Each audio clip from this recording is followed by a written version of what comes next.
안녕하세요. 사연 읽어주는 남녀입니다. 오늘도 와주셔서 감사드리며 그럼 오늘의 사연 바로 소개해드리겠습니다. 안녕하세요. 저와 아이들에게 다정다감했던 세상에 단 한 사람뿐인 내 남편. 바로 그 남편을 완전히 다른 사람으로 만들어버린 그 일부터 이야기를 시작할게요. 저는 50대 여성으로 남편과의 슬하에 아들 둘을 두었어요. 결혼 전 남편은 서울의 변두리에 차고지를 둔 운수회사의 택시기사였습니다. 남편이 다니는 운수회사 주변에는 버스의 공영 주차장도 많이 자리 잡고 있었어요. 그래서 기사들을 상대로 하는 음식 장사는 웬만큼만 맛있으면 잘 되는 곳이었죠. 남편을 만날 당시에 저는 그런 식당 중 한 곳에서 주방 보조와 서빙을 맡아보는 일을 하고 있었습니다. 그러니까 남편과 제가 모두 20대 때의 일이었어요. 남편은 누가 보아도 쾌활하고 유머러스한 성격을 가진 제가 보기에는 세상에서 제일 멋진 남자였죠. 일부러 기사들을 우리 식당으로 몰고 와서 한두 병씩 주문하는 술자리가 생길 때면 저는 그 자리가 오래가기를 마음속으로 간절히 바라곤 했었습니다. 남편은 그런 자리에서도 분위기를 주도해서 화기애애하게 만드는 성격 좋고 활달한 사람이었죠. 그래서 여러 사람들에게 인기가 좋은 사람이었어요. 남자고 여자고를 가리지 않고 남편을 좋은 사람, 재미있는 사람으로 생각했고 남편이 있는 자리는 늘 즐거운 웃음이 떠나지 않았습니다. 그런 남편이 어느 날 제게 따로 만나자고 만나서 할 얘기가 있다고 제안했을 때 그 사람을 마음속으로 이미 사모하고 있던 저는 얼마나 가슴이 설레던지요. 할 수 있는 온갖 단장을 하고 남편과 함께 약속 장소인 신촌 기차역 부근에서 만났어요. 남편은 신촌역에서 기차를 타고 종점인 문산까지 가서 추어탕이나 한 그릇씩 먹고 오자고 하더군요. 그렇게 종점인 문산까지 갔죠. 지금이야 그쪽이 개발되어서 완전히 신천지지만 그때까지만 해도 기차의 창밖으로 보이는 길은 온통 농촌이고 들어갈 수 있는 음식점은 다 쓰러져가는 집에 테이블 한두 개를 놓고 운영하는 식당들이 대부분이었어요. 그런데 그런 옛날 식당에서 주인들은 대부분 음식만 파는 게 아니라 인심을 파시는 분들이었답니다. 이렇게 해서 장사가 될까 싶을 정도로 배불리 퍼주시는 음식, 일산에 도착해서 점심 한 끼, 문산에 도착해서 저녁 한 끼를 같이 먹고 나서는 남편은 어렵게 고백을 하더군요. 저를 마음에 두고 있었다고요. 남편을 남몰래 사모하고 있던 저는 마치 구름이라도 타고 하늘에 올라간 양 행복했고 주변은 온통 무지갯빛이었어요. 저는 이 멋진 남자와 서로 사랑할 수 있게 되었다는 것이 그저 행복했답니다. 그냥 남이 입던 웨딩드레스 빌려 입고 남편 역시 검정 양복 한 벌 간신히 장만해서 입고 남루하게 치른 결혼식이었지만 남편의 동료 기사들과 주변 운수회사의 기사들 그리고 주변 식당에서 일하는 사람들이 모두 하루 쉬고 와준 세상에 부러울 것 없는 결혼식이었어요. 그렇게 신접살림은 시작됐죠. 단칸방에서 장롱 하나 놓고 시작한 신접살림이었지만 우리는 어느 고대광실에서 사는 사람들보다 더 행복했답니다. 부부싸움이라는 것도 몰랐어요. 그저 같이 있는 것이 좋은 사람, 남편은 바로 그런 사람이었답니다. 그날 아침 남편은 그 전날 새벽까지 일을 하고 들어와서 잠깐 눈을 붙이고 다시 일을 하러 나가려던 참이었어요. 평소에도 다정한 사람이었지만 그날따라 남편은 제 손을 꼭 잡고 말했죠. 조금만 더 고생해. 내가 정말 열심히 일해서 최대한 빨리 이 단칸방에서 벗어나서 좋은 집에서 살게 해줄게. 그리고 우리 둘이 먹고 사는 데는 조금 빠듯하겠지만 당신 식당 일도 그만두고. 고생은요 무슨. 하루 종일 운전대 잡는 당신이 피곤할까봐 더 걱정이에요. 거기에 비하면 내가 하는 일이야 일이라고 하기에도 좀 그러네요. 새벽까지 일하고 또 이 시간에 일을 어떻게 나가요. 오늘 나가지 마세요. 아니야. 당신하고 우리 대주, 형주 편하게 해주려면 내가 일을 더 많이 해야지.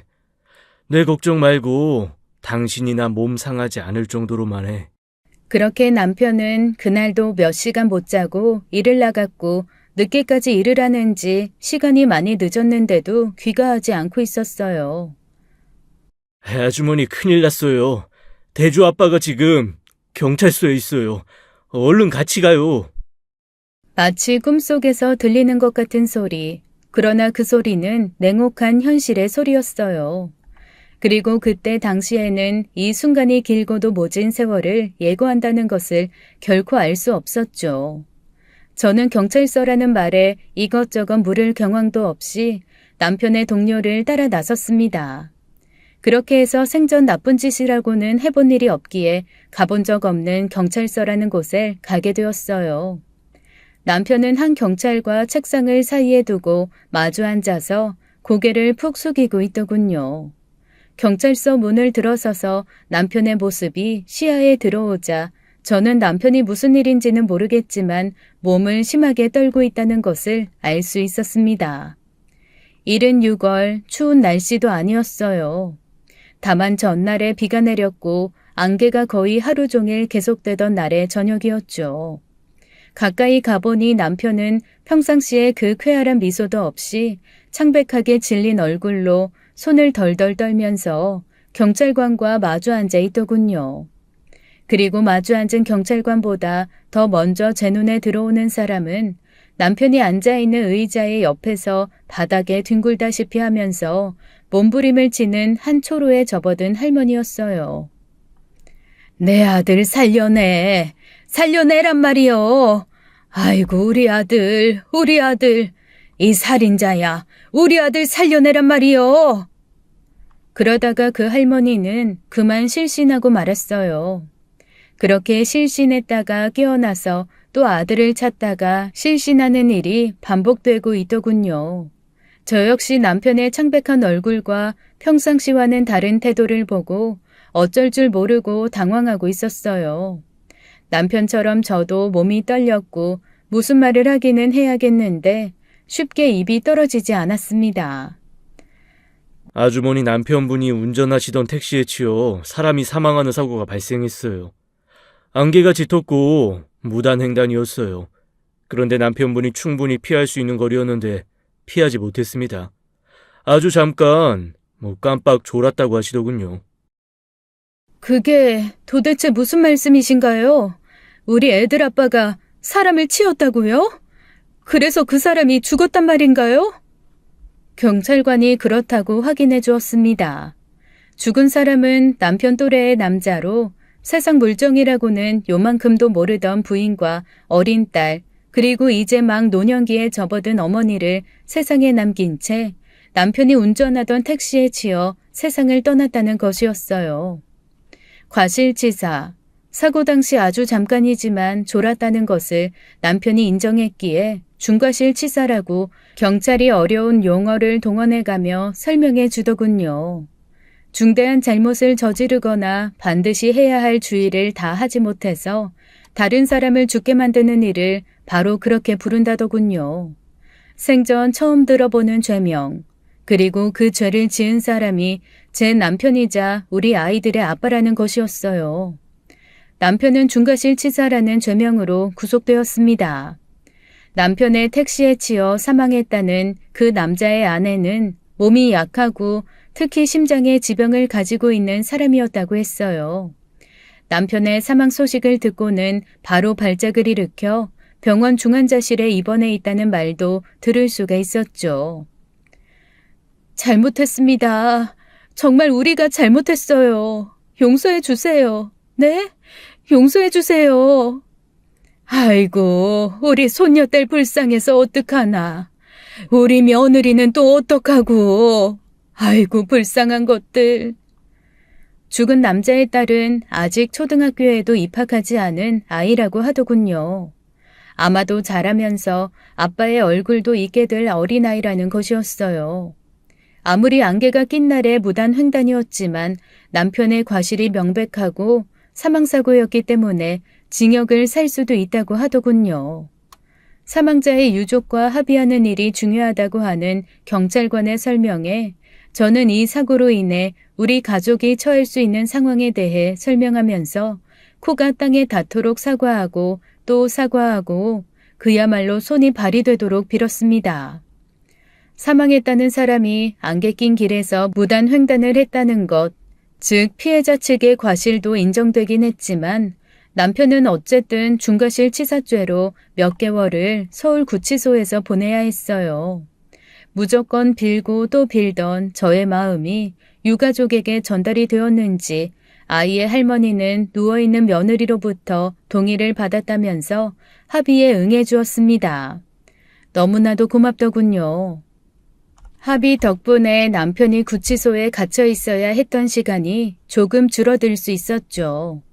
그렇게 길고 긴 8개월이 흐른 후 남편은 우리 곁으로 다시 돌아올 수 있었어요. 저는 남편이 석방되었다는 사실에 당연히 기뻤지만 그것이 기쁜 일만은 아니었다는 것을 곧 알 수 있었습니다. 남편은 더 이상 예전의 그 활달하고 유머러스한 성격의 그 사람이 아니었어요. 우선 입을 굳게 다물고 말을 하지 않았습니다. 고된 일에 지쳐 몸이 녹초가 되었을 때도 남편의 사람을 웃게 만드는 유쾌한 농담 한마디에 저는 하루 종일 쌓인 피로를 풀곤 했었답니다. 그러나 이제는 그런 농담도 들을 수 없었고 다시 일을 하러 나간 남편은 핸들을 쥐면 마치 정신이 반쯤 나간 사람처럼 바로 자동차 밖으로 뛰쳐나가는 사람이 되어 있었어요. 자신이 운전하던 차에 치여 사람이 죽었다는 사실로 인해 정신적으로 크게 충격을 받은 것이겠죠. 다른 일을 구해볼 생각도 의욕도 없는 것 같았어요. 그저 동료 기사들과 즐겁게 몇 잔 나누던 술이 이제는 습관이 되어서 하루에 소주 한 병씩은 꼭 비워야 잠을 자곤 했습니다. 아이들은 아직 어리고 남편의 증세는 결코 가벼워 보이지 않았어요. 저는 혼자 일해서 아이들을 먹이고 학교에 보내야 했습니다. 잠자는 시간을 빼고는 식당 일에 매달렸어요. 그것 말고는 달리 배운 일도 없었기에 낮과 저녁에는 물론이고 기사들을 상대로 심야에 문을 여는 식당에서도 일자리를 구했고 그렇게 하루에 거의 20시간 가까이 일을 해야 했습니다. 대주 아빠, 일 안 해도 좋아요. 당신 예전에 고생 많이 한 대신 내가 이제 다 할게. 완전히 잊지는 못하겠지만 지난 일 잊고 예전처럼 밝게 우리 애들이랑 내 곁에 그저 있어만 줘요. 네?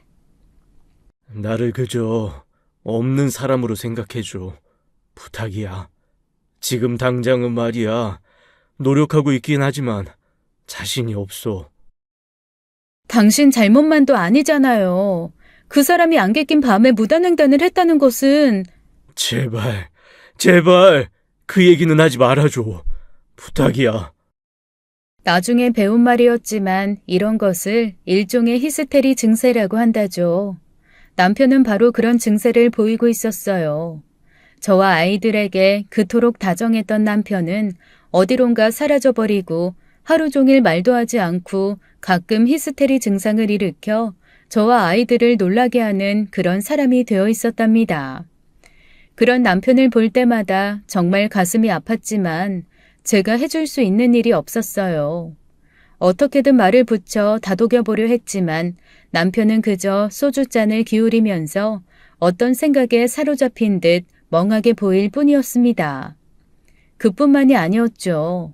바깥에서 모주망태가 되어 예전 동료들에게 엎여 들어오는 일도 잦아졌어요. 그러던 어느 날이었습니다. 그날도 늦은 시간까지 남편이 귀가하지 않고 있었기에 저는 대강 짐작이 가는 곳으로 남편을 찾아 나설 수밖에 없었어요. 남편을 어렵지 않게 찾을 수 있었습니다. 예전에 다니던 운수회사에서는 좀 떨어진 곳이었지만 예전 남편의 동료를 통해 남편이 그 식당에 자주 간다는 말을 들었기에 여러 곳을 헤매지 않고 남편을 찾을 수가 있었습니다. 이 아지매가 이리 좀 와보라니까. 아지매 정말 너무 튕기네. 술은 여자가 따라야 마시라던데 와서 술 한 잔 따라 보슈. 이 아저씨가 정말 아까부터 계속 이러네. 여기 술집 아니라니까. 술 따를 사람 필요하면 아가씨들 있는 술집에나 가봐요.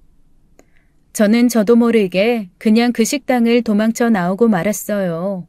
도망치듯 그 식당을 벗어난 후에도 마치 제가 무슨 죄를 지은 듯 얼굴을 들지 못하겠더군요. 식당에서 서빙 일을 하는 젊은 아줌마를 희롱하는 남편.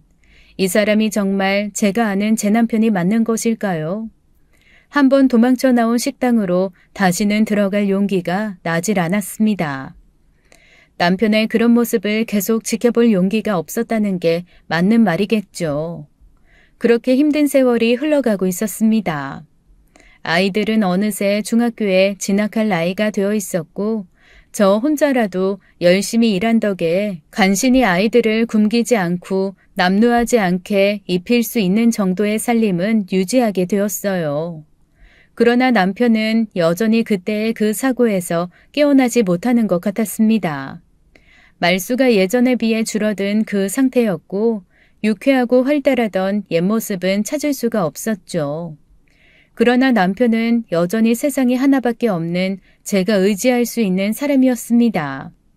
결혼 전과 결혼 초에 비해 성격이 완전히 변했어도 여전히 저는 남편이 제 곁에 있다는 그 사실 하나로 든든했어요. 경제활동에 종사하지는 않았지만 남편은 여전히 우리 집의 가장이었죠. 저와 아이들은 여전히 남편에 대한 신뢰와 존경심을 버리지 않고 있었어요. 이런 가족들의 마음과 달리 남편은 가정에 예전처럼 다정하지도 않았고 이제는 아침이면 어디론가 나가서 저녁에 술에 취해 귀가하는 일을 반복하고 있었습니다. 대주 아빠, 하루 종일 어디서 뭘 하는 거예요? 어디서 뭘 하든 술 좀 줄이고 건강 생각해야죠. 애들이나 날 조금만 생각해줘요. 나를 그냥 좀 내버려둬 줘. 지금은 아무것도 참견하지 않는 것이 나를 도와주는 거야. 애들에게 이제 한참 신경 많이 써야 할 시기예요. 이제 곧 중학교에 가고 금방 3년이 갈 텐데 고등학교에 들어가게 되면 대학교 진학도 생각해야 되는 나이잖아요. 우린 못 배웠지만 애들은 대학 공부 시켜야죠. 남편은 여전히 마음을 잡지 못하는 것 같았어요. 남편은 천성이 선한 사람이었습니다. 그야말로 파리 한 마리 죽이지 못하는 사람이었어요. 쾌활하고 명랑한 데다가 결코 마음이 모질지 못한 사람이었습니다. 그런 사람이 자신이 운전하던 차에 치여 사람이 죽었다는 사실을 정신적으로 이겨나가기는 어려웠을 거예요. 남편이 다니던 운수회사 사장은 남편이 사고를 내고 회사를 그만둔 후에도 우리 집에 관심을 가져주었습니다. 그만큼 남편은 회사에서도 신뢰받는 사람이었죠. 운수회사 사장의 권유로 남편을 신경정신과 의원에 데리고 가게 되었어요. 의사는 이것저것 상황을 물었고 보기에도 복잡해 보이는 설문지를 작성하게 한 후 남편이 고도 우울증에 시달리고 있다는 진단을 내렸습니다. 정신적으로 혼자 극복할 수 있는 상황이 아니라 전문가의 도움이 필요한 상태라는 것이었어요. 여러 가지 알록달록한 약들이 들어있는 두툼한 약봉투를 받아 들고 집으로 돌아왔죠. 술은 우울증 환자에게 독약과 마찬가지라는 의사의 충고에도 불구하고 남편은 술을 줄이지 않았습니다. 그리고 여전히 취해서 귀가하는 나날이 계속되었어요. 어느 하루 아이들이 학교에 가고 남편은 또 집을 비웠던 날, 집에 혼자 있게 된 나를 잡아 저는 실컷 울었습니다. 성실하게 하루하루를 살아가던 우리 앞에 닥친 시련이 너무나 야속했어요. 실컷 울고 나니 조금 후련한 것도 같더군요. 그 이후로 제게는 식구들이 없는 틈을 타서 일부러라도 울어버리는 버릇이 생기고 말았습니다. 남편이 우울증 약을 먹으면서 마음의 아픔을 달래가고 있듯이 저는 식구들이 보지 않는 틈을 타서 실컷 울면서 마음을 조금이나마 달래고 있었던 것이었죠. 그리고 병원 치료도 받는 만큼 남편이 빨리 우울증을 극복하고 우리 가족의 곁에 예전에 그 남편으로 서 있어 주기를 마음속으로 바라고 또 바랬습니다. 우리 가족의 실현과 상관없이 시간은 참 무심하게도 흘러갔어요. 어느 날 남편이 웬 봉투 하나를 제 앞에 툭 던지더군요. 옛날 기사로 일하던 시절 한 달에 한 번 제게 건네던 월급 봉투 같이 생긴 그런 봉투였어요. 그 봉투를 열어보니 약간의 돈이 들어있더군요. 그런데 아침에 나가서 저녁이면 술에 취해 들어오는 사람이 어디서 돈이 생긴 것일까요? 대주 아빠, 도대체 이 돈 무슨 돈이에요? 어디서 난 돈이에요? 나 어떤 식당에 취직했어. 그런데 식당이 잘 안 돼서 월급 조금밖에 못 갖다 줘. 당신이 조금 더 참아줬으면 좋겠어. 저는 이 말을 듣고 뛸 듯이 기뻤어요. 남편이 드디어 마음의 병을 치유해가면서 어떤 일이든 다시 시작하게 되었다는 사실이 정말 너무 기뻤습니다. 가져다 주는 돈의 액수는 결코 중요한 것이 아니었어요. 몇만 원이든 아니 단 한 푼도 가져다 주지 못하더라도 남편이 종사할 수 있고 마음을 붙일 수 있는 일을 다시 찾았다는 사실에 정말로 감사했죠. 남편이 취직했다던 그 식당은 정말 장사가 잘 안 되는지 몇 달에 한 번, 어떤 때는 한 달에 한 번 이런 식으로 불규칙하기는 했지만 그렇게 약간의 돈이 든 봉투를 제게 내밀곤 했습니다. 저 혼자 일을 해서 빠듯하게 꾸려갈 수밖에 없었던 우리 집 살림에 그 돈이 도움이 된 것은 당연한 일이었죠. 그 식당이 어딘지 물었지만 남편으로부터 돌아온 대답은 몰라도 된다는 것이었어요. 어디에 있는 식당인지 어떤 음식을 파는 식당인지도 말을 하지 않더군요. 여전히 우울증이 완전히 치료되지 않은 상황, 말하기 싫을 수도 있겠다 싶어서 처음에는 굳이 남편이 말하지 않는 것을 알려고 하지는 않았죠.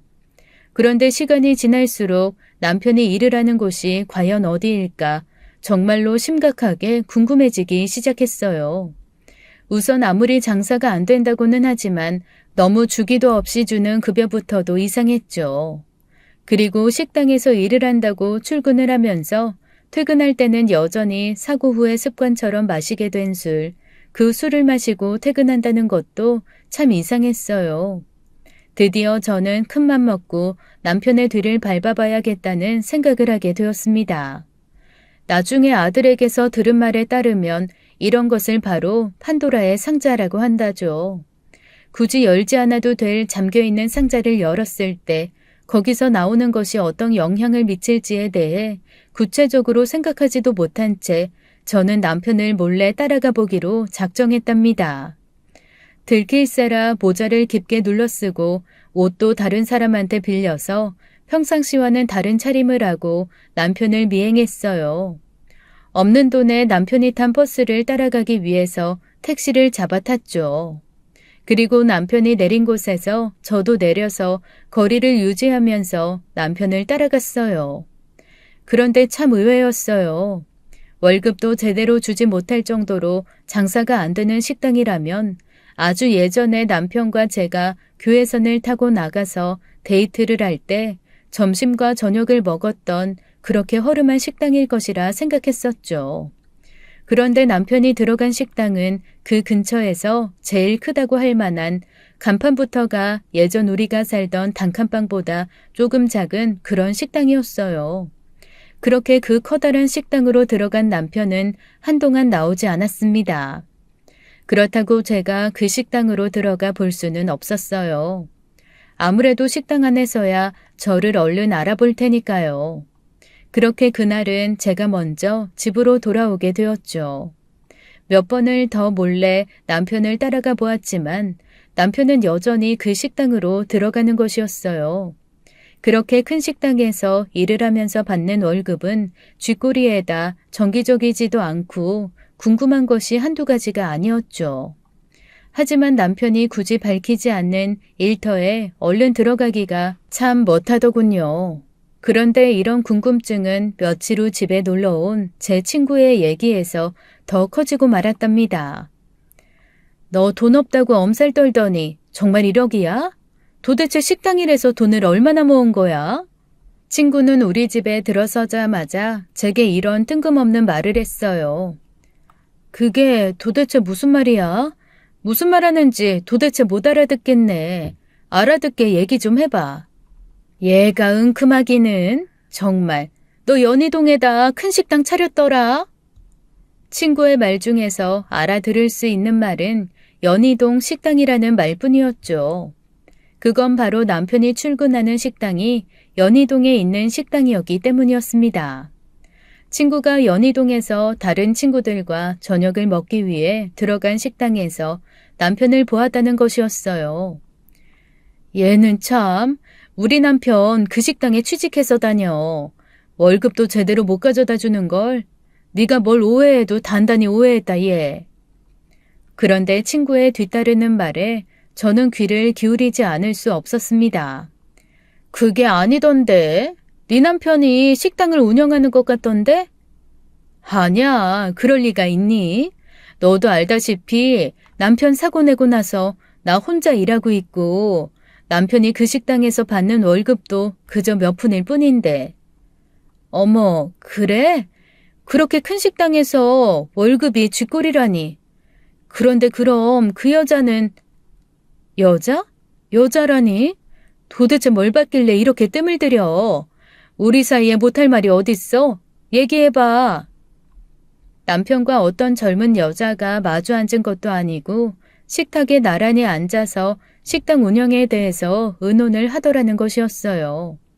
제가 당황하는 모습을 보이자 친구는 오히려 더 당황하는 눈치더군요. 마치 하지 말아야 할 말을 한 것처럼 이미 한 말을 주워 담으려 애쓰고 있었어요. 어머, 아니야. 내가 뭘 잘못 봤나 보다. 세상에 닮은 사람이 얼마든지 있는 거니까 말이야. 하긴 너 혼자 일하면서 그 큰 식당 차릴 여유가 어딨었겠니? 허둥지둥하는 친구의 태도에서 저는 더욱 이상한 것을 느꼈어요. 그래서 친구를 다그쳐 물어보았죠. 제가 계속 다그치자 친구는 남편과 그 젊은 여자가 나란히 앉아 가게 운영에 대해 의논하는 것을 들었으며 당연히 제가 아는 일이라고 생각했다고 말해주는 것이었어요. 그리고 그 여자는 종업원 중에서도 아주 믿을 만한 사람이거나 아니면 동업자 정도라고 생각했다는 말도 덧붙였죠. 친구는 결국 제게 의구심만을 심어준 채 우리 집을 떠났고 저는 그날 밤 역시 술에 취해 귀가한 남편을 붙잡고 자초지종을 물었습니다. 내 친구 경이라고 있어요. 당신 기억할지 모르겠지만 걔는 당신 잘 알아요. 걔가 오늘 연희동 어떤 식당에서 당신을 봤단 얘기를 하더라고요. 그리고 나도 이미 당신이 연희동에 있는 그 식당에 드나드는 것 알고 있고요. 당신이 어떻게 그걸... 당신 태도가 하도 수상해서 미안하지만 몇 번 따라갔었어요. 안에까지 들어가 보진 못했지만요. 근데 내 친구가 그 식당에 친구들이랑 식사하러 갔다가 당신 봤다더라고요. 어떻게 된 일인지 자초지종 얘기해줘야겠어요. 별로 얘기할 것도 없는 일이야. 그리고 때가 되면 다 얘기해 줄 테니까 그렇게 알아. 그렇게 남편은 제 질문에 대해 딱 잘라 대답하기를 거부하고 있었어요. 아무리 말을 붙여도 이야기하지 않기에 그만 지쳐버린 저는 그날 뭔가를 알아내려는 생각을 포기하고 말았죠. 남편에게서 직접 뭔가를 알아내는 대신 저는 다른 대안을 생각하고 있었어요. 바로 남편을 그 식당에서 봤다는 친구 경희에게 다시 한번 부탁해보려는 것이었죠. 저는 친구에게 다시 그 식당에 가서 남편의 행적에 대해 자세히 알아봐 달라고 했어요. 친구는 망설이며 허락했고 제가 하도 부탁을 하니까 할 수 없이 그 식당으로 가주기로 했습니다. 친구가 식당으로 가기로 한 날 저는 최대한 일을 일찍 마치고 친구를 만나기로 약속을 잡았어요. 어떻게 됐어? 도대체 그 식당에 우리 남편이 왜 그렇게 매일 드나드는지 알아낸 건 있어? 그게 좀... 친구는 대답을 꺼려하더군요.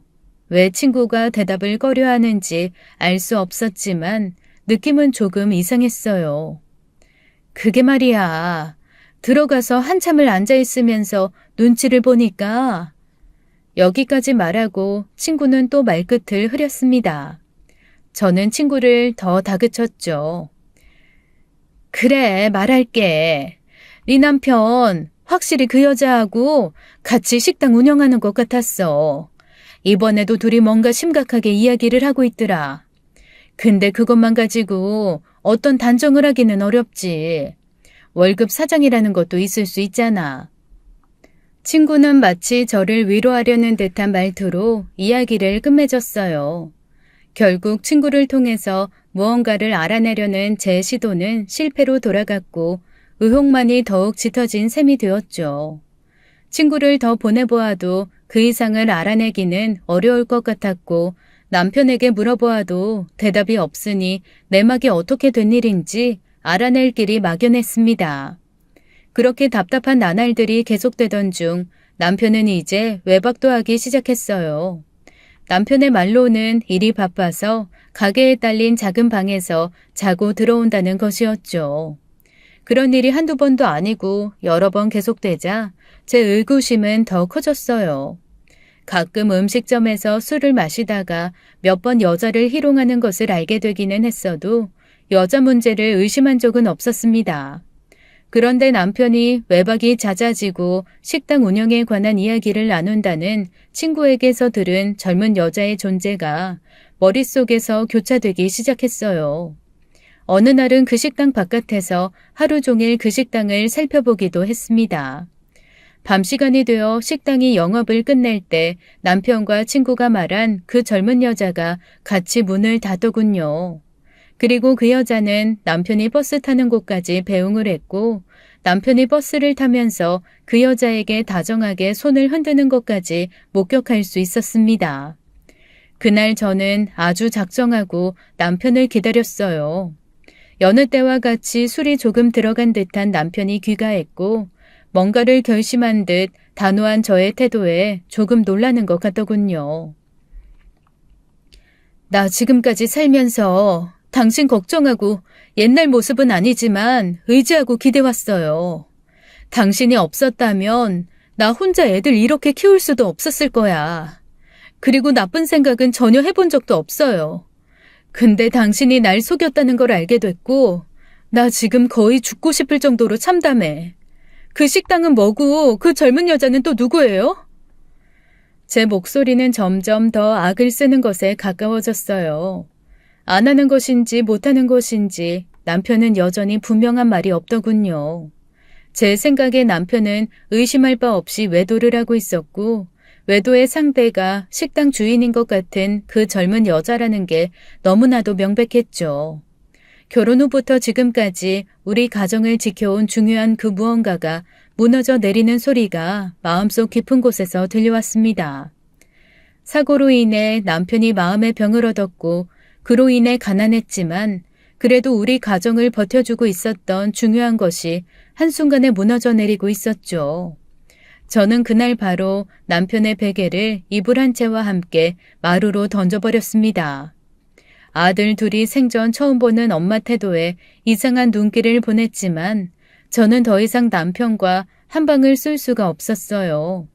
여전히 가난한 우리 집 방 2개를 우리 부부가 하나, 아들 둘이 하나를 같이 쓰고 있었습니다. 남편은 제게 뭐라고 특별한 변명도 없이 마루 한 구석에 자리를 잡더군요. 그래, 변명할 말도 없겠지 하고 생각했어요. 그리고 지나온 세월이 너무나 분하고 억울했죠. 그 이후로 정말 여러 가지 생각이 제 머릿속을 스쳐가더군요. 남편을 처음 만났을 때 그리고 처음 고백을 받았을 때의 그 행복했던 순간들, 가난했지만 세상에 부러울 것 없이 단란했던 우리 가정, 그리고 사고로 인해 마음의 병을 얻었지만 여전히 믿고 의지해왔던 사람, 이런 것들이 모두 물거품처럼 제 마음속에서 부서져 내려 먼지가 되고 있었어요. 이혼도 수없이 상상해보았죠. 그런데 그 정이라는 것이 뭔지, 그리고 아이들의 아빠라는 것이 뭔지 이렇게 허무하게 헤어질 순 없다는 생각이 들었고 아이들에게까지 아버지의 망가진 모습을 알려주고 싶지는 않더군요. 그리고 결심했어요. 애들이 장성해서 결혼할 때까지만 참아보자. 그리고 나서 헤어지더라도 헤어지자. 애들이 성장하게 되면 다 해줄 수 있는 이야기가 될 것이다. 이렇게요. 그날부터 우리는 말만 부부였지 남남이나 다름없는 사이가 되고 말았습니다. 엄마, 무슨 일이에요? 도대체 엄마하고 아버지 사이에 무슨 일이 생긴 거예요? 대주야, 형주야, 지금은 아무것도 묻지 말어. 엄마가 때 되면 다 얘기해 줄 테니까. 네 아버지와 이렇게 할 수밖에 없는 이유는 분명히 있어. 니들이 더 나이 먹고 출가한 다음에 다 이야기해 줄게. 이렇게 아이들의 질문을 봉쇄해버렸어요. 이후에도 달라져도 너무나 달라진 엄마 아버지의 사이에 대한 아들들의 질문이 이어졌지만 저는 아이들 둘이 결혼할 때까지만 참자는 생각으로 아무 이야기도 해주지 않았죠. 남편의 태도는 점점 더 뻔뻔스러워졌습니다. 외박을 하는 날도 더 잦아졌고 우리 두 부부는 서로를 투명인간처럼 대하는 상태에 이르렀어요. 아이들 밥을 하면서 한 사람 더 먹을 밥을 짓는다는 생각으로 그저 끼니만 끓여줬고 남편은 묵묵히 혼자 밥을 먹고 혼자 잠을 자고 그렇게 나가서 또 약간씩 취해서 귀가하는 그런 생활이 10년 이상 흘러가고 있었습니다. 바람둥이의 알코올 중독자, 제 마음속에서 남편은 이미 그렇게 그 정체가 정해지고 있었어요. 그러나 아이들에게는 여전히 아무 말도 하지 않은 상태였죠. 어려운 형편 중에도 아이들은 모두 무사히 대학에 진학해 주었습니다. 둘 다 장학금을 받기도 하고 아르바이트를 하기도 했죠. 저도 열심히 일해서 애들이 어떻게든 덜 힘들도록 도왔어요. 그렇게 아들들 성실하게 대학교 시절을 보내고 졸업을 하게 되었죠. 그리고 성적 우수 장학금 수혜에서 아슬아슬하게 밀려나게 되었을 때는 학교에서 정한 특별한 장학금을 받아오기도 했습니다. 어느 독지가가 어머니가 벌어서 자녀를 교육시키는 집안의 학생에게 주는 장학금이라고 학교에 기탁했다고 하더군요. 아이들 둘이 같은 학교를 다녔기에 그 장학금의 혜택을 둘 다 입을 수가 있었죠. 그렇게 아이들이 학교를 마치고 병역 의무까지 마친 후에 마침내 좋은 회사에 취직도 했습니다. 이제 제가 취직했으니 엄마 일 그만두세요. 엄마가 나가시겠다고 해도 제가 강제로 못 나가시게 할 거예요. 그렇게 아세요. 그래요, 엄마. 저도 곧 취직할 수 있을 테고요. 이제 엄마 그만 쉬세요. 그리고 아버지하고도 옛날처럼 좋은 모습 보여주시고요. 네? 제 아버지의 본 모습을 모르는 아들들은 저와 남편의 사이가 예전처럼 좋아지기를 학수고대하고 있었죠. 그러나 이제 그것을 밝힐 날도 얼마 남지 않았다고 저는 마음속으로 생각했어요. 그날은 정말 현실로 다가오고 있었답니다. 큰아들이 드디어 참한 며느리감을 집으로 데리고 온 것이었어요. 엄마, 제가 이 사람을 왜 좋아하는 줄 아세요? 바로 엄마처럼 생활력이 강하면서도 자기 자신을 내세우지 않는 사람이라서예요. 꼭 엄마를 닮은 사람하고 결혼하고 싶었어요. 어머님, 대주 씨한테 어머님 말씀 얼마나 많이 들었는지 몰라요. 어머님만큼은 못 돼도 최대한 노력해서 내조하고 힘 닿는 한 효도할게요. 저는 아들과 며느리감의 이 말에 그만 눈물을 흘리고 말았답니다. 지난날에 대한 보상을 몇백 배쯤 받고 있다고 생각이 들었어요. 그저 아이들을 낳아놓은 어머니로서 그때그때 최선을 다했을 뿐인데 돌아오는 것이 너무 많다고 해야 할까요? 그런 심정이었습니다. 그런 심정이 눈물로 배어나오고 있었죠. 효도라니 그런 생각 안 해도 된단다. 그저 니들만 불화 없이 잘 살아주면 이 엄마는 아무것도 바랄 게 없어. 그나저나 결혼식을 남들처럼 번듯하게 해주지 못할 것 같아서 아가한테 미안하구나. 결혼식이 무슨 문제가 되겠어요, 어머니. 마음이 중요한 거죠. 저희들 그냥 금반지 하나씩만 마련해서 나눠 끼고 결혼식에 들어갈 돈은 모두 집 마련 위해서 저축하기로 했어요. 어머니, 결혼식 걱정 절대 하시지 마세요. 딸은 아니었지만 눈에 넣어도 아프지 않을 착한 며느리감이었어요. 자라난 환경도 비슷해서 무엇보다 생활력이 강한 아이였고 타고난 성격도 모나지 않은 정말 마음에 드는 아이였죠. 그런 아이가 말까지 어쩜 그렇게 예쁘게 하던지요. 그렇게 큰아들의 결혼식이 착착 준비되고 있었습니다. 그러던 쯤 정말 이상하기도 하고 행운이라고도 할 만한 일이 생겼습니다. 학교에 장학금을 기탁해 오던 독지가가 아들을 아주 잘 봐서 취직하는데 추천도 해주었다는 말을 들은 적이 있었어요. 그런데 그 사람이 아들의 결혼에 찬조금까지 주겠다는 약속을 해왔다는 것이었습니다. 아들의 이름으로 만들어진 통장, 그 통장을 들여다본 순간 저는 눈을 의심하고 말았어요. 1억 이상이 들어있는 통장이었습니다. 그리고 그 독지가로부터 전해달라는 메모까지 받을 수 있었어요. 좀 더 일찍 드렸어야 하는 돈입니다. 받아주시면 한없이 기쁘겠습니다. 이런 내용이었어요. 무슨 의미인지 정확히 알 수 없었고 또 너무나 부담스러워 사양을 할까도 생각했었죠.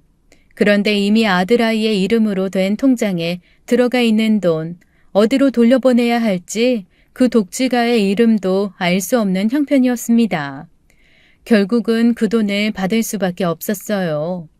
그래도 아이들은 결혼식을 소박하게 치렀고 그 돈은 모두 장차 집을 마련하는데 필요한 비용으로 저축할 수가 있었죠.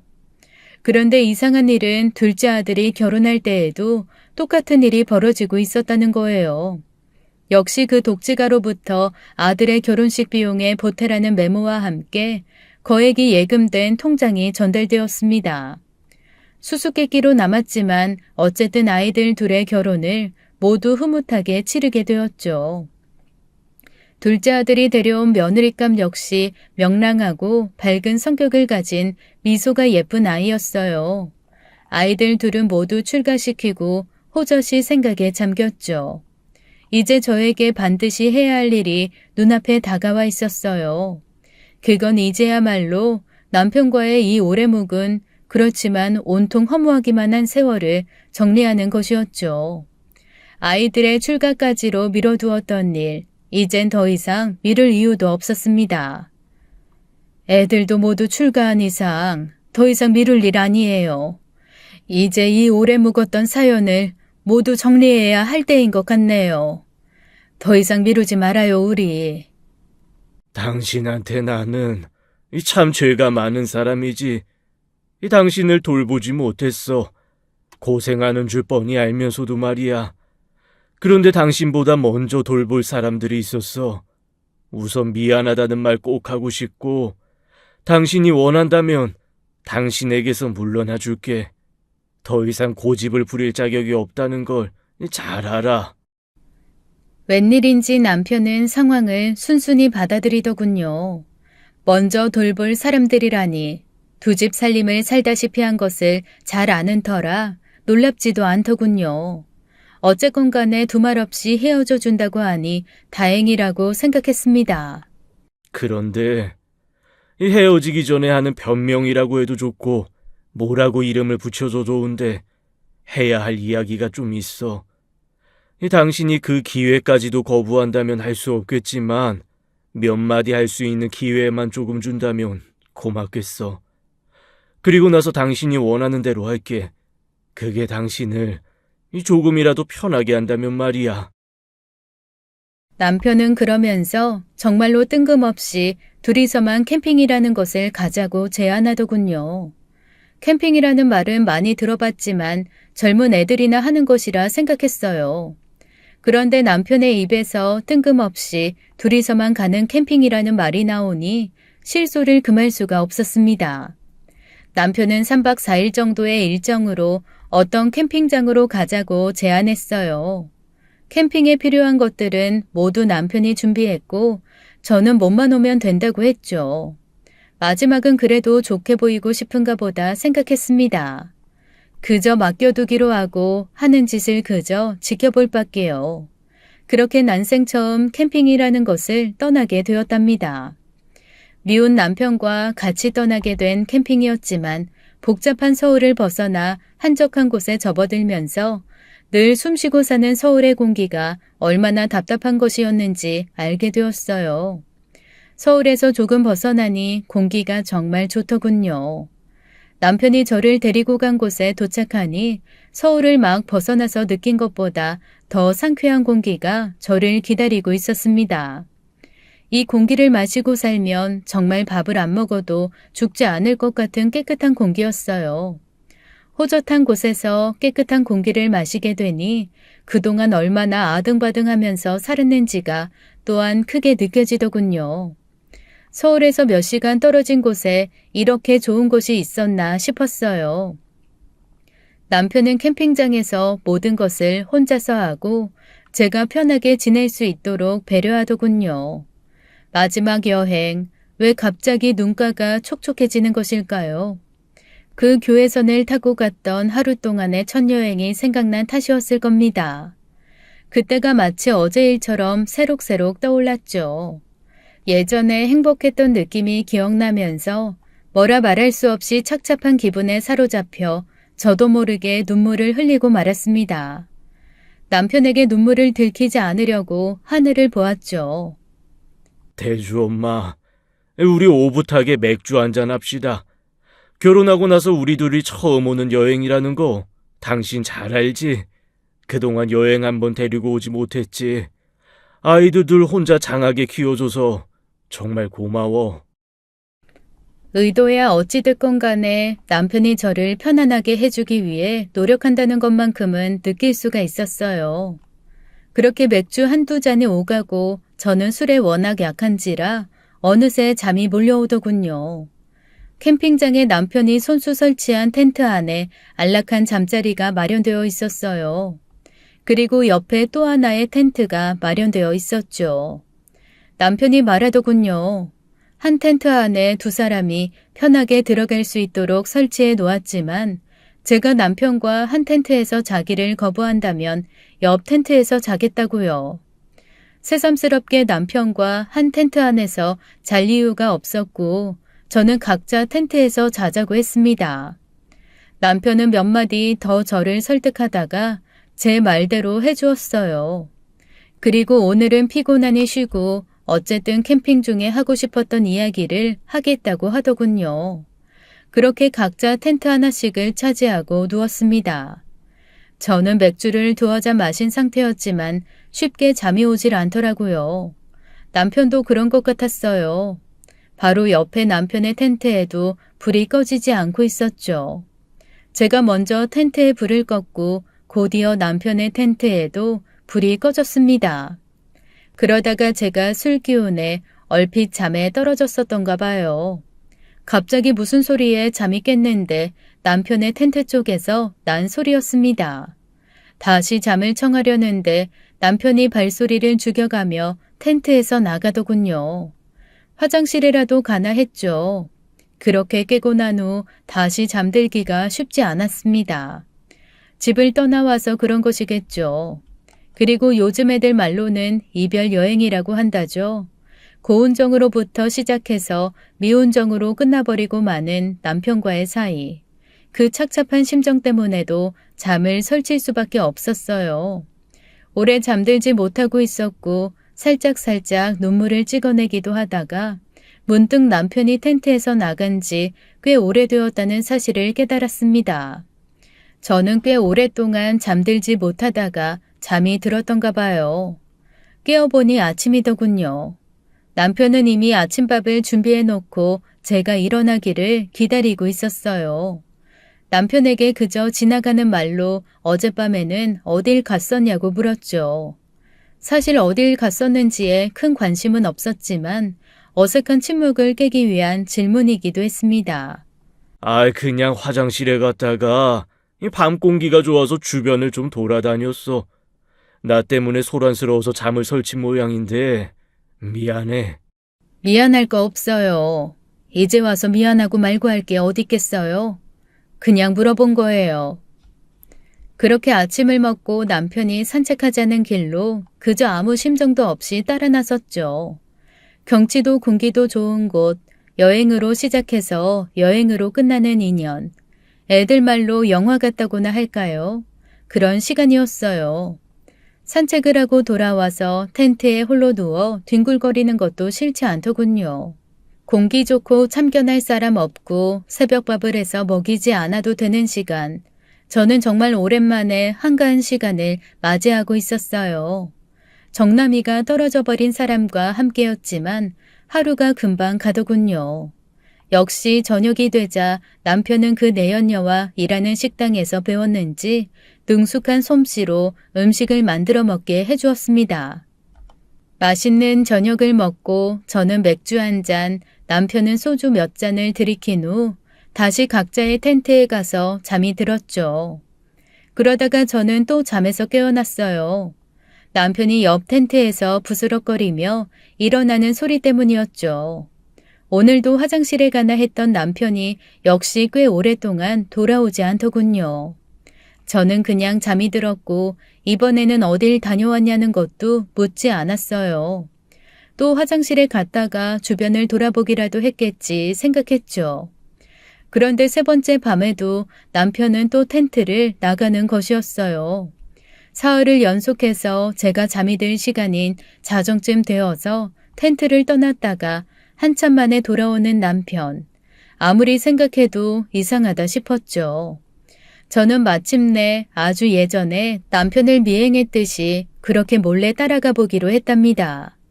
플래시를 아주 약하게 켜고 땅을 비추며 남편의 발소리를 따라 움직였어요. 남편은 빠른 걸음으로 산으로 올라가더군요. 따라가기가 벅찼지만 최대한 소리를 내지 않고 플래시는 아래쪽을 비추며 남편의 발소리가 나는 방향으로 따라 올라갔어요.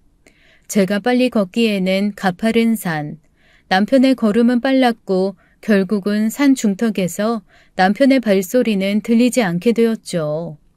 한밤중에 이름도 모르는 산의 중턱에 혼자 서 있다는 생각이 들자 너무나 무서웠어요. 이젠 남편이 어디로 갔는지는 둘째치고 얼른 산을 내려와서 텐트로 돌아가는 게 급선무였습니다. 돌아갈 길이나 제대로 찾을 수 있을지도 의문이었지만 최대한 기억을 되살려 텐트 쪽이라고 생각되는 방향으로 걸음을 옮겼어요. 그런데 제가 몇 걸음인가 옮겨 산을 내려가려는데 갑자기 풀숲에서 이상한 소리가 들리더군요. 서울에서 가깝고 높지도 않은 산에 산짐승이라도 사는 것일까 싶어서 저는 그 자리에 멈춰서서 어찌할 바를 몰랐어요. 어떻게든지 산을 내려가긴 해야겠는데 무섭긴 하고 길도 잘 모르겠는 상황이었죠. 남편을 불러보고도 싶었지만 남편의 발소리는 이미 들리지 않고 있었어요. 그런데 풀숲에서 또 이상한 소리가 들리는 것이었어요. 호랑이한테 물려가도 정신만 차리면 산다는 말이 생각났습니다. 최대한 정신을 바짝 차리면서 마음을 가다듬으려고 노력했어요. 그렇게 약간의 시간이 지났지만 그 이상한 소리는 여전히 들려왔습니다. 정신을 차리고 소리의 정체를 알아내려고 신경을 곤두세웠죠. 그런데 그 소리는 짐승의 소리가 아니라 사람의 소리 같았습니다. 사람이 제일 무섭다라는 말이 있죠. 바로 이런 상황을 가리키는 말인가 싶더군요.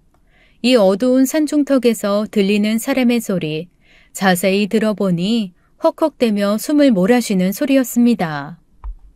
남자의 거친 숨소리가 헉헉대며 계속 들려왔어요. 저는 이제 단 한 발자국도 움직일 수 없을 정도로 몸이 굳어버렸죠. 사람의 소리라면 도대체 무슨 상황인지를 알아야겠다는 생각이 들었어요. 더구나 헉헉대는 소리는 점점 더 커지고 있었습니다. 소리가 나는 쪽으로 간신히 걸음을 옮겨갔을 때 저는 그만 너무나 놀라서 다리에 힘이 풀려 그 자리에 주저앉고 말았어요. 남편이 무언가를 아래에 깔고 헉헉대며 위아래로 흔들고 있는 모습이 또렷하게 보였습니다. 당신 도대체 뭐 하는 거예요? 이게 무슨 짓이에요? 그리고는 남편의 아래쪽으로 플래시를 비추었죠. 놀랍게도 남편의 아래쪽에는 얼굴에 온통 피를 뒤집어 쓴 긴 머리의 여자가 쓰러져 있는 것이었습니다. 그 모습을 보고 제가 그만 정신을 잃었던 모양이에요. 정신을 차려보니 불이 밝게 켜져 있는 천장이 제일 먼저 눈에 들어왔어요. 팔에는 링거 주사가 꽂혀 있었죠. 남편이 세상 걱정을 혼자서 다 지고 있는 표정으로 저를 바라보고 있더군요. 그런데 어느 정도 정신을 차리고 보니 남편이 간호를 하는 사람은 저 하나가 아니었습니다. 의사가 설명을 해주어 상황을 알 수 있었어요. 남편이 산에서 쓰러진 사람을 가슴을 누르는 응급처치를 해서 구했다는 것이었어요. 이어지는 설명에 의하면 그 여자는 산 아래쪽으로 걸어 내려오다가 심장 발작이 일어났고 그래서 산에서 구르면서 얼굴이 피투성이가 되었던 것이라고 했습니다. 그리고 그 여자는 바로 그 캠핑장의 주인이라고 하더군요. 남편이 아니었으면 그 여자는 산에서 죽었을 것이라고 남편이 정말 큰일을 하셨다고 의사는 설명을 덧붙이더군요. 그 여자와 저는 병원 응급실의 침대에 나란히 누워 있었어요. 그런데 정말 난데없이 남편이 눈물을 보이며 울기 시작했습니다.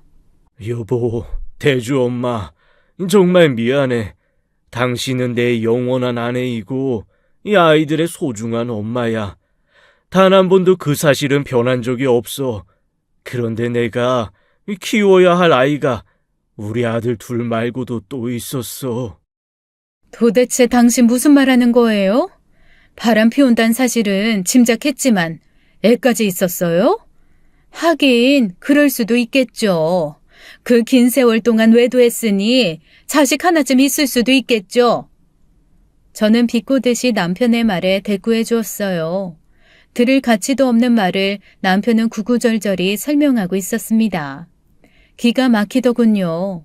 이런 얘기를 하려고 결국 이 캠핑장까지 나를 끌고 왔나 싶었어요. 아이 둘조차도 키울 능력이 없는 그때 나는 양쪽 중 하나를 선택할 수밖에 없었어. 우리 아들 둘은 당신이 잘 키워줄 것이라고 믿었고, 그래서 우리 아이들은 우리 가정을 당신한테 맡겼던 거야. 난 일생 동안 단 한 번도 흔들림 없이 당신을 믿었고 사랑했어. 됐어요. 거기까지만 해요. 변명 들을 시기도 이미 지났고 애 있다는 것까지는 몰랐지만 이미 대충 다 알고 있는 사실이에요. 미안할 것도 없고 새삼스러울 일도 없어요. 그러나 그 다음에 남편은 귀를 의심할 수밖에 없는 말을 하더군요. 남편은 우선 자신이 구했다는 그 한밤중에 심장 발작을 일으킨 옆 침대의 여자의 커튼을 조심스레 열어 젖혔습니다. 이제야말로 소개할 시기가 되었다고 생각했어. 바로 이분이 내가 키워야 했던 또 다른 아이의 엄마야. 우리 아이들은 당신 손에 잘 자라서 장성했고 이제 다 출가를 했지. 모든 것이 당신이 해낸 일이야.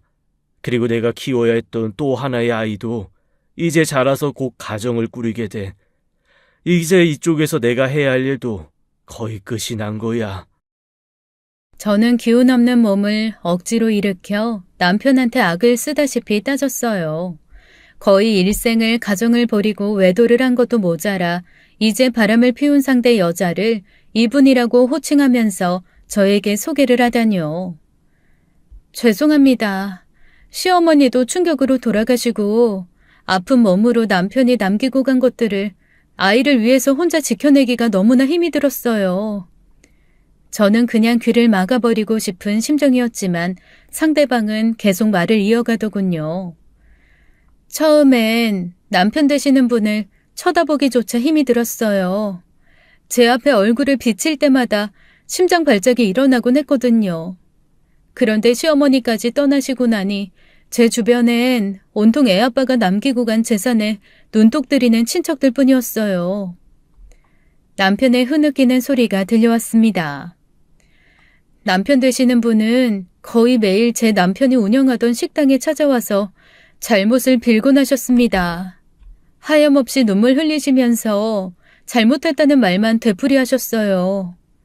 어느 순간 전 남편분을 용서하고 있었고요. 그리고 그 여자는 말을 계속 이어갔어요. 자신은 몸이 아주 약했고 심장에 지병이 있었다고 하더군요. 남편이 죽고 나서 혼자 딸 하나를 키우기에도 벅찼다고 하더군요. 제가 바로 그때 남편 되시는 분의 사고로 세상을 떠난 그 사람의 아내 되는 사람입니다. 남편분은 진심으로 제게 잘못을 빌었고 닫혀있던 제 마음도 열리기 시작했어요. 대주 아버님은 정말 아무 욕심도 없이 순수하게 자신의 실수로 세상을 떠난 제 남편 대신에 저와 제 딸을 위해서 노력해 주셨습니다. 이제 그 아이가 자라서 출가를 목전에 두었어. 대주 엄마, 결과적으로 내가 당신과 아이들을 방치했지만 내 선택은 정말 피할 수 없는 것이었어. 내 실수로 이 단둘이 남겨진 연약한 모녀를 돕지 않을 수 없었고 그건 오로지 당신을 믿었기 때문이기도 했어. 나를 용서하지 말아요, 대주 엄마. 무슨 비난이든 벌이든 다 받을 각오가 되어 있어요.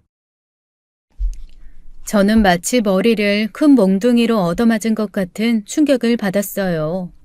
남편은 자신이 낸 사고로 세상을 떠난 남자가 남긴 모녀를 위해 그동안 그 여자가 건네는 보수도 마다하고 일을 했다고 하더군요. 그저 그 식당에서 손님들이 주는 작은 봉사료 정도만 가져가곤 했다는 것이었어요. 그리고 그 여자는 남편에게 줄 보수를 차근히 챙겨서 우리 아이들이 다니는 학교, 학과에 수혜자를 정해서 기탁했고 또 우리 아들 둘이 결혼할 때 남편이 자신들을 도운 은혜의 일부라도 갚아야겠다는 생각으로 익명으로 찬조금을 냈다고도 하더군요. 식당을 운영하던 그 여자는 제 남편에게 식당을 온전히 맡기고 몸이 좋지 않아 캠핑장에 와서 지내고 있었다고 했습니다. 남편은 지금까지의 상황을 설명하기 위해 그때 사고로 사망한 남자의 아내가 주인으로 있는 이 캠핑장으로 와서 모든 얘기를 털어놓으려고 했었던 것이었어요. 그러나 첫째 날도 둘째 날도 그 피해자의 아내는 심장 상태가 좋지 않았고 마지막 날 저를 만나러 산을 내려오다가 큰 발작을 일으켰다고 남편이 설명해 주더군요. 남편은 그런 생활을 하면서도 여전히 그 사고의 죄책감을 떨치지 못했다고 말하면서 오열했어요. 결국 술이 그런 마음을 조금씩이라도 달래주었던 것이라고도 했죠. 그렇게 수십 년간 몰랐던 사실들이 명백하게 밝혀지고 있었습니다. 그 딸아이도 이제 성장해서 결혼을 눈앞에 두고 있다고 하더군요. 남편은 자신의 역할은 여기까지라고 하면서 의미를 명확히 알 수 없는 말을 덧붙였어요. 내가 이분들을 떠나서 돌아갈 곳이 있다고 생각하지 않아요, 대주 엄마.